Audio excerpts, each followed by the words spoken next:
اس میں ایک مولانا مودودی کی کتاب الجہاد فی الاسلام بھی کافی جی ان کی کتاب ہے، بالکل ان الجہاد کو فی بھی دیکھ الاسلام لیجیے۔ مولانا مودودی کی کتاب الجہاد فی الاسلام جی عام طور پر بہت لوگوں نے اختیار کی ہے، اس کو دیکھ لیجیے۔ اس میں انہوں نے اپنا نقطہ نظر بیان کر دی ہے جس طرح وہ دیکھتے ہیں، اور وہ نقطہ نظر بہت قریب ہے اس کے کہ مسلمانوں کو دنیا میں یہ حق حاصل ہے کہ وہ کسی قوم کی حکومت قائم نہ رہنے دیں اور ہر قوم کی حکومت ختم کر دیں۔ لوگ اپنے دین پر تو قائم رہ سکتے ہیں، لیکن مسلمانوں کے علاوہ کسی کو دنیا پہ حکومت کرنے کا حق نہیں ہے۔ تو انہوں نے اس کے دلائل دیے ہیں، وہ دلائل آپ پڑھ لیں، اور ہم نے جو اس پر تنقید کی ہے اس کو پڑھ لیں، تو اس سے بھی بڑی حد تک معلوم ہو جائے گا۔ تھینک یو ویری مچ سر۔ اس میں ہمارا اگلا سوال سر وہ سورہ انعام آیت نمبر 35 کے بارے میں ہے، جہاں اللہ تبارک و تعالیٰ اپنے نبی صلی اللہ علیہ وسلم سے فرماتے ہیں، میں جو مولانا مودودی صاحب کا ترجمہ پڑھ رہا ہوں، تاہم اگر ان لوگوں کی بے رخی تم سے برداشت نہیں ہوتی تو اگر تم میں کچھ زور ہے تو زمین میں کوئی سرنگ ڈھونڈو یا آسمان میں سیڑھی لگاؤ اور ان کے پاس کوئی نشانی لانے کی کوشش کرو، اگر اللہ چاہتا تو ان سب کو ہدایت پر جمع کر سکتا تھا، لہذا نادان مت بنو۔ جہاں جو چیز سمجھ میں آتی ہے وہ یہ کہ جو نشانی دکھانے سے انکار کر دیا گیا اللہ تبارک و تعالیٰ کی طرف سے، جبکہ اگر ہم کنٹینیو کریں قرآن کو اور سورہ قمر کی پہلی ہی آیت کے اندر شق القمر جو ہے اسے بیان کیا گیا ہے، اور شق القمر ایک بہت بڑی نشانی ہے دیکھا جائے تو، جو کہ ایک وقت کے اوپر آدھی دنیا جو ہے اسے آبزرو کر سکتی ہے۔ تو کیا یہ دونوں آیات ایک دوسرے کا کانٹرڈکٹ نہیں کر رہی؟ جا کے ابھی اس میں کچھ سمجھنے میں کوئی ابھی ہمیں ضرورت ہے شق القمر کے واقعہ کو۔ شق القمر کا واقعہ ایک واقعہ ہے، اور یہاں جس چیز کی نفی کی جا رہی ہے وہ معجزہ ہے، یہ دو بالکل الگ الگ باتیں۔ جو بیان کیا جاتا ہے کہ شق القمر جب بھی نبی پاک صلی اللہ علیہ وسلم آپ کا معجزہ ہے، اس پر آپ چاہیں تو ابھی میں نے حال میں 23 اعتراضات کی سیریز میں بڑی تفصیلی گفتگو کی ہے۔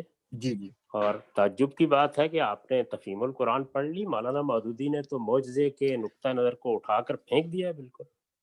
جی بالکل، وہ انہوں نے اس کے اوپر بڑی ڈیٹیلڈ جو ہے بڑی وہ تفصیل سے بتایا ہے کہ یہ لکھا محض ہے۔ ایک واقعہ تھا، اس کے سوا کچھ نہیں۔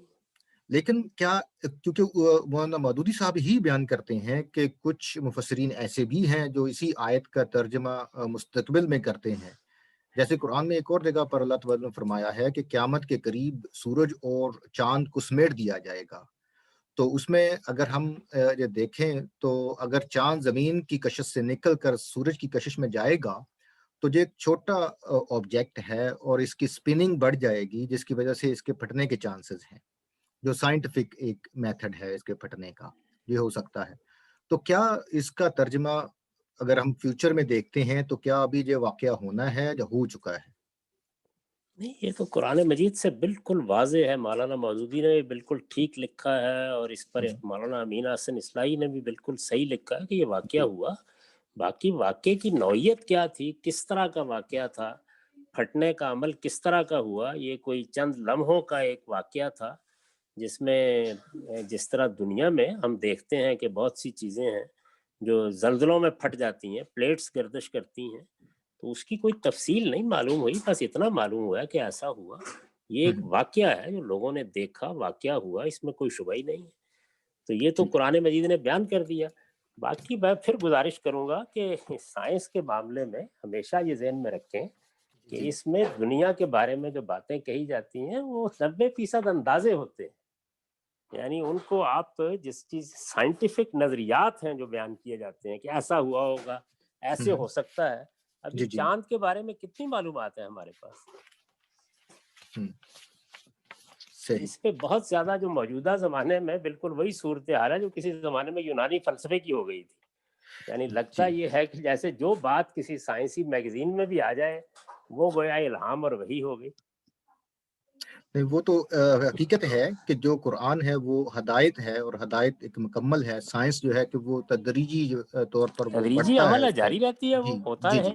جی یعنی بالکل، وہاں قرآن نے صرف یہ بتایا ہے کہ ایک طرح کا، یعنی پہاڑ یہاں پھٹ جاتے ہیں، ہم نے جی دیکھا ہے کہ بارہا ایسا ہوتا ہے کہ وہ لاوا اگلنا شروع کر دیتے ہیں، زمین بعض اوقات پھٹ جاتی ہے، بعض موقعوں کے اوپر ایسا لگتا ہے کہ جیسے پورا کا پورا مکان، پورے کے پورا قافلہ زمین کے اندر چلا جائے گا. یہ سب ہوتا رہتا ہے نا. تو جی اسی طرح کا کوئی معاملہ ہوا چند لمحوں کے لیے، اور اس کے بعد یعنی ایک انفشار سا ہوا، اور ہوں، پھر اس کے بعد وہ بات ختم ہو گئی. اب اس کی تفصیلات تو ہمیں معلوم نہیں، لیکن قرآن بتاتا ہے کہ ہوں، وہاں کے لوگوں نے اس کو دیکھا، اور اس کی بنیاد پر اللہ تعالیٰ نے یہ بتایا کہ یہ خیال نہ کرو کہ یہ دنیا حتمی ہے، یہ تمہارے سامنے اگر یہ چھوٹا سا کرہ پھٹ گیا ہے تو اسی پہ قیاس کر لو کہ جب ہم فیصلہ کریں گے کہ سب کچھ ختم ہو جائے تو یہ سب کچھ ختم ہو جائے گا. یعنی کہ قیامت پر استدلال کیا گیا بس. ٹھیک، یعنی کہ جو شق القمر کا واقعہ ہے یہ لوگوں کے لیے کوئی نشانی نہیں تھی وہاں کے لیے کہ ان کے اوپر کوئی آپ یہ کہہ سکتے ہیں کہ حد لگائی جاتی کہ اب یہ نشانی آپ کے اوپر واضح کر دی گئی ہے تو اب اگر جو نہیں مانے گا وہ عذاب کا مستحق ہوگا. ان نشانی کو اللہ تعالیٰ نے کشتی کو بھی اپنی نشانی کہا ہے. جی نشانی کا مطلب یہ ہے کہ جو ایک معجزہ. ہے اللہ تعالیٰ کی طرف سے کوئی ایسی چیز پیش آنا جو آپ کو توجہ دلائے. جی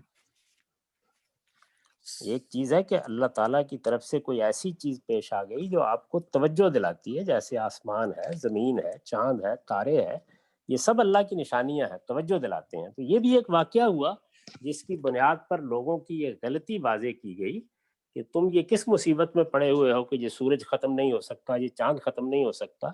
یہ تم نے دیکھا کہ کیا ہوا اس کے ساتھ. یہ ایسے ہی ہے جیسے کوئی آدمی آپ سے استدلال کر رہا ہو کہ یہ پہاڑ کیسے ختم ہو سکتے ہیں، تو آپ اس کو بتائیں کہ دیکھیے فلاں موقع کے اوپر تو پہاڑ پھٹ کے ریزہ ریزہ ہو گئے تھے، یہ عطا آباد میں پوری جھیل نکل آئی تھی.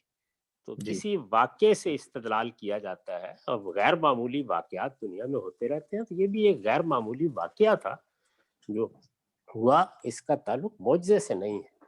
تو اس میں ٹھیک. مولانا مودودی نے جو کچھ لکھا ہے وہ بھی پڑھ لیجئے، انہوں نے اس کو بہت وضاحت سے بیان کیا ہے. جی اور جی میں نے ابھی اس سیریز میں اس کا تفصیلی تجزیہ کر کے بتایا ہے کہ کیسے یہ معاملہ ہوا. اور ہمارے ہاں یہ جو عام طور پر وائز لوگ ہیں وہ اس کو ایک معجزے کے طور پر پیش کرتے ہیں. یہ ایک واقعہ تھا جو رسول اللہ کے زمانے میں ہوا. ٹھیک. اچھا وہ جی میں جی سر. تھوڑی سی وضاحت کر دوں، جی بڑھاپے میں تھوڑا ہو جاتا ہے. حضرت ابراہیم کے بیٹے کا نام مدیان تھا. مدیان صحیح. جی جی، تیسرے بیٹے کا نام، اس کے بارے میں میں ذکر کر رہا تھا، وہ عیسو غلط رہ گیا ذہن. وہ شاید حضرت اسحاق ان کے جی بیٹے ہیں دوسرے. مدیان بیٹے کا نام تھا، جن کے جی نام پہ مدین کا ملک ہے شاید. جی جی صحیح. جی جارجن بھائی آپ کوشچن اگر کرنا چاہیں تو اپنا مائک آن کر سکتے ہیں. جی جی بالکل. بیسکلی میں اپنا وہ سوال جو آپ کو لکھ کے دیا یا جو بھی آپ کرنا چاہیں. اچھا، تو میرا سوال بیسکلی آپ جو پردے کے لحاظ سے آپ نے کافی جو باتیں کی ہیں ان سے ریلیٹڈ تھا.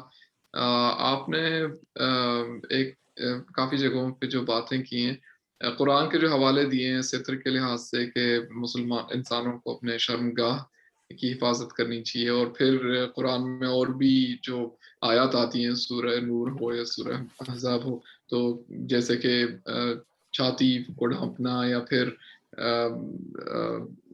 مردوں کے لیے سر جھکانا، یا پھر عورتوں کے لیے جو دوپٹہ یا جو بھی جلابی گھونگھٹ نکالنا سورہ احزاب کے نکالنا. جی. تو میں نے آپ سے یہ سنا کہ آپ نے کہا کہ جو واجب ہے، جو فرض ہے، وہ جو شرمگاہوں کی حفاظت ہے وہ ہے، اور باقی جو دو باتیں ہیں وہ جو ہیں وہ فرض نہیں ہے، وہ صرف بہتری کی طرف ہے.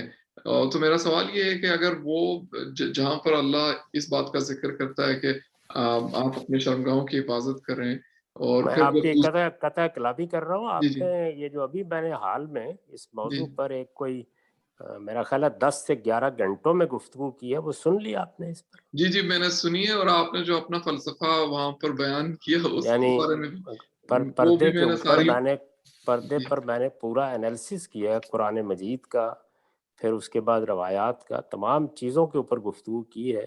اچھا تو اچھا اس میں تو بڑی وضاحت کے ساتھ یہ بتایا گیا ہے کہ وہ کیا چیزیں ہیں کہ جو فرض کی حیثیت سے ہیں، وہ کیا چیزیں ہیں کہ جو استحباب کی نوعیت کی ہیں. تو میرا دونوں کو سوال یہ تھا متعین کہ کیا. آپ اپنا ایک جو فلسفہ وہاں بیان کرتے ہیں میں میرا اپنا کوئی سوال فلسفہ بیان نہیں کر رہا, میں جی جی قرآن مجید کے الفاظ کی تشریح کر رہا ہوں. صحیح, آپ اس کو تشریح کہہ رہے ہیں, لیکن اگر فار ایگزامپل اگر میں آیات دیکھتا ہوں تو پہلی جو آیت ہیں اور جو دوسری اور تیسری جو آیتیں ہیں ان تو سب آپ نے میں میری باتیں آپ نے اس بات ہی بالکل غلط سمجھی ہے. یعنی جب زینت کی ہوئی ہو تو اس موقع پر جو حکم دیا گیا ہے کہ زینتوں کا ابتدا نہ کیا جائے وہ فرض ہے. میں نے تو یہ عرض کیا کہ جب زینت نہیں کی ہوئی کسی خاتون نے تو اس وقت کیا صورتحال ہے, تو وہ تو قرآن میں بیان ہی نہیں ہوئی. قرآن نے بیان کیا ہے, 3 باتیں بیان کی ہیں. ایک غض بصر کو بیان کیا ہے, دوسرا شرمگاہوں کی حفاظت کو بیان کیا ہے, تیسرا جب زینت کی ہوئی ہو عورت نے تو اس وقت کن آداب کا لحاظ کرنا ہے اس کو فرض کیا. جی جی, تو یہ تو میری بات ہی نہیں ہے, میں نے ہی بات کہی. جو قرآن نے بات کہی ہے وہ تو سب کے لیے یکساں ہو گئی. زینت کو چھپانا یہ بھی لازم ہو گیا, حفظ فروج یعنی شرمگاہوں کی حفاظت یہ بھی لازم ہو گئی, اسی طریقے سے غض بصر بھی. اب جو بات قرآن میں بیان ہی نہیں ہوئی اس کو فرض کرنے کی دلیل تو کسی اور کو دینی ہے. میں ان باتوں کی بات کر رہا ہوں جو جلابیب کو, گھونگھٹ کو نکالنا سر سے, اس کے بارے میں بھی شاید آپ کو موقع نہیں ملا سننے کا, دلچسپی نہیں ہوگی. اس میں بیان کیا گیا ہے کہ سورہ احزاب کا حکم جو ہے وہ پردے کا ہے ہی نہیں, وہ تو حقیقت میں عورتوں کی شناخت قائم کرنے کا حکم ہے. قرآن نے خود صریح لفظوں میں اس کو بیان کر دی ہے, بتا دیا ہے کہ یورفن فلا یوزین, یہ ان کو ہدایت کی گئی تھی تاکہ وہ پہچانی جائیں الگ سے, اور یہ ظالم لوگ جو اس وقت ان کے آگے پیچھے پھر رہے تھے یہ ان کو تنگ نہ کریں, یہ بتایا گیا. وہ تو پردے کا حکم ہی نہیں ہے سہج. تو ابھی جو دنیا میں جی میرا معاملات خیال ہے کہ ابھی جو کوشچن جہاں ابھی موقع دیتے ہیں نیکسٹ جو ہے تو وہ انشاءاللہ اگلی سیٹنگ میں کرتے ہیں. اس کو ذرا دوبارہ اپنے سارے ذہن کو خالی کر کے سنیے اس ساری بحث کو, اس میں ان سب سوالوں کے جواب دیے گئے. جی جی بالکل. جی ابھی سر 45 منٹس ہو گئے ہیں, اگر آپ اجازت دیں تو ہم چند ایک کوشچنز اور کر سکتے ہیں آپ سے. جی کر لیجیے. بہت شکریہ, تھینک یو ویری مچ. جی نیکسٹ کوشچن سلیم بیگ صاحب, بھائی آپ. جی شہباز صاحب بہت شکریہ. السلام علیکم جاوید صاحب. جی وعلیکم السلام. بہت شکریہ ٹائم نکالنے کے لیے. میں سر ایک کامنٹ ہے میرا اور ایک کوشچن ہے آپ سے. ضرور. کامنٹ سر میرا یہ ہے کہ میرے خیال میں قرآن کو ہمیں کوئی سائنٹیفک کتاب نہیں سمجھنا چاہیے, اور سائنس کی روشنی میں اگر قرآن سمجھیں گے تو ہمیں کچھ سمجھ نہیں آئے گا. یہ میرا ایک کامنٹ ہے سر. اور کوشچن سر یہ ہے کہ یہ قیامت والے دن اللہ میاں نے جب یہ کہا کہ ہم لوگ اٹھائے جائیں گے, تو کیا ہم لوگ اپنے انہی جسموں کے ساتھ اٹھائے جائیں گے یا یہ کچھ اور واقعہ ہوگا؟ Thank you sir. نیا جسم دیا جائے گا. قرآن نے بتایا ہے کہ وہ جسم اس سے ملتا جلتا ہوگا, لیکن جو نقائص اس جسم میں ہیں ان سے پاک ہوگا. حدیث میں بھی اس کی تفصیل آ گئی ہے. تو نیا جسم دیا جائے گا یہ بتایا گیا ہے, اور بتایا بھی گیا ہے بڑی تفصیل کے ساتھ کہ ہم تمہاری پور درست کریں گے, اور الا نبدل امثالکم, تمہارے اس جسم سے ملتا جلتا جسم تمہیں دے دیا جائے. جی بہت شکریہ سر, تھینک یو. یعنی کہ ہمیں اس طریقے سے دوبارہ سے پروڈیوس کیا جائے گا کہ جو نقاص ہم میں ابھی ہیں, جو ہم میں ایجنگ اور پرابلمز کریٹ کرتے ہیں, وہ نہیں ہوں گے. جی بالکل ایسے, اس لیے کہ وہ جسم ابدی زندگی کے لیے دیا جائے گا, یہ جسم عارضی زندگی کے لیے دیا گیا. وہ جسم ہمیشہ کے عیش کے لیے دیا جائے گا, یہ جسم ہمیں عارضی دنیا میں آزمائش کے لیے دیا گیا. تو یہ جس مقصد کے لیے دیا گیا ہے اس کے لیے پرفیکٹ ہے, وہ جس مقصد کے لیے دیا جائے گا اس کے لیے کامل ہوگا. یعنی کہ ہم اس وقت سپرمین ہوں گے. دیکھیے کیا ہوتے ہیں. صحیح. جی نیکسٹ کویسچن خالد محمود بھائی. جی السلام علیکم غم صاحب, بہت شکریہ آنے کے لیے. جزاک اللہ, اللہ کو اجر کریم عطا فرمائے اس مقصد کے لیے. میرا سوال متشابہات سے ریلیٹڈ اسے ہے کہ جو روح ہے کیا یہ متشابہات میں سے آتی ہے, کیونکہ ایک موقع پہ یہود نے جب آپ صلی اللہ علیہ وسلم سے سوال بھی پوچھا تھا تو وہاں پہ اللہ تعالیٰ نے یہی فرمایا تھا کہ یہ اللہ کے امر میں سے کم رہا, یعنی اس بات کو بیان نہیں کیا گیا, تفصیل کی بیان نہیں کی گئی. تو کیا یہ متشابہات میں سے ہے یا محکمات میں سے ہے؟ اور دوسرا یہ سوال کہ روح اور جان میں کوئی فرق ہے, یعنی جانوروں کے اندر صرف جان ہے, دھڑکتا ہوا دل ہے, زندگی ہے, لیکن ان کے اندر روح نہیں ہے, اور انسانوں کے اندر روح ہے، اور اسی کی بنیاد پر کیا ہم یہ بات کہہ سکتے ہیں کہ روح اور سائنس جس کو کانشیسنس بولتی ہے، یہ کیا ایک ہی چیز ہے یا یہ دو مختلف چیزیں ہیں؟ جزاک اللہ۔ میں نے ابھی عرض کیا جی ایک سوال کے جواب میں کہ ہر وہ چیز جو اس نادیدہ عالم سے تعلق ہے جو ہمارے حواس کی گرفت میں نہیں آ سکتا، اس میں متشابہات ہی ہوں گے۔ تو یہ جس سوال کا آپ ذکر کر رہے ہیں وہ اگر آپ مولانا مودودی صاحب کی تفسیر پڑھ چکے ہیں تو اس پر بھی وہ بڑی تفصیلی گفتگو کر کے بتاتے ہیں کہ اس میں روح کے بارے میں سوال نہیں ہے، روح کا لفظ وہاں وحی کے معنی میں استعمال ہوا ہے۔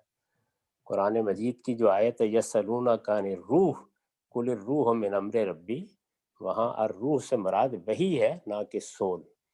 تو اس کو آپ دوبارہ تفہیم القرآن میں بھی پڑھ لیجئے، میرے نزدیک ان کی رائے بالکل درست ہے اور اس پر بہت اچھے طریقے سے انہوں نے گفتگو بھی کر دی ہے۔ یہ عام لوگوں کے درمیان روح کا لفظ دیکھ کے ایک سوال بن گیا ہے، درا حال ہے کہ وہاں روح کا لفظ اس معنی میں استعمال ہی نہیں ہوا، وہ وحی کے معنی میں استعمال ہوا ہے۔ روح عربی زبان میں لطیف پھونک کو کہتے ہیں۔ یہ جو یونانی لفظ ہے سول، اس معنی میں قرآن میں روح کہیں آیا ہی نہیں ہے۔ قرآن مجید دو اور لفظ استعمال کرتا ہے، ایک ہمارا قالب ہے جس کو ہم جسم کہتے ہیں، یہ تو اس دنیا میں بنا ہے، اس کا ایک پروسیس ہے سائنسی نوعیت کا، اس کے مطابق اس کی تعمیر ہوئی ہے، اس کو آپ سمجھ بھی سکتے ہیں۔ لیکن نفس جو انسان کی شخصیت ہے اس کے لیے نفس کا لفظ قرآن نے استعمال کیا ہے۔ وہ شخصیت انویزیبل ہے، غیر مرئی ہے، وہ اللہ تعالیٰ کی طرف سے براہ راست دی جاتی ہے، اور جس طرح آدم کو دی گئی تھی اسی طرح ہر بچے کو ماں کے پیٹ میں جب اس کی تکمیل ہو جاتی ہے تو اب بھی اسی طرح ملتی ہے۔ نہ وہ سائنس کی گرفت میں آ سکتی ہے، نہ اس پر تجربہ کیا جا سکتا ہے، اس کا مرکز بھی ہمارا دل ہے، یہ بتا دیا گیا ہے، لیکن وہ جب آپریٹ کرتی ہے تو دماغ کے ذریعے سے کرتی ہے۔ تو سائنس کی جورسڈکشن جسم اور دماغ ہے، انسانی شخصیت سائنس کی گرفت کی چیز نہیں ہے۔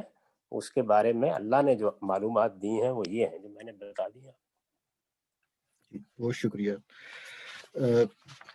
اس ابھی کیونکہ روح کی بات ہوئی تو آخرت کی تو اس میں بات ہوگی، تو آخرت میں اللہ تبارک نے فرمایا ہے کہ بھی ہمارے پاس جنت اور جہنم ہے، جو لوگ جنت میں ہوں گے وہ ہمیشہ وہاں رہیں گے اور جو جہنم میں ہوں گے وہ وہاں ہمیشہ رہیں گے۔ کیا ان دونوں طبقات کے علاوہ کوئی درمیان کا طبقہ ہوگا کہ جن کو بعد میں معافی ملے اور وہ جنت میں چلے جائیں؟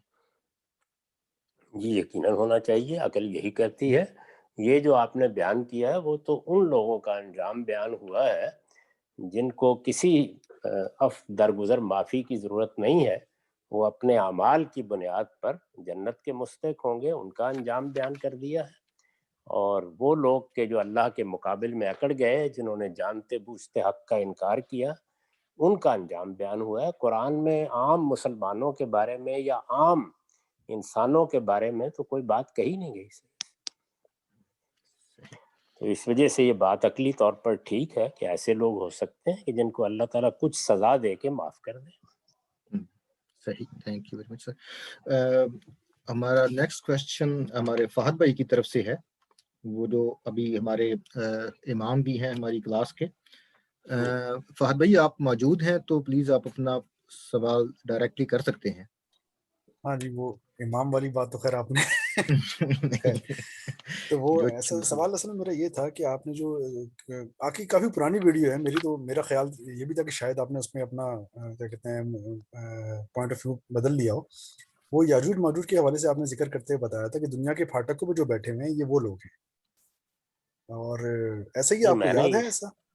جی میں نے بڑی تفصیل سے اس میں اپنی کتاب میں بھی لکھا ہے کہ یہ وسط ایشیا کی اقوام ہے، ان کا اصل وطن وہی تھا۔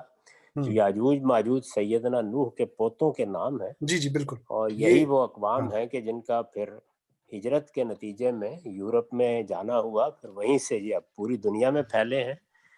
پہلی ہجرتیں ہوئی ہیں، اس کے بعد یہ دوسری ہجرت ہے جو یاجوج ماجوج نے کی۔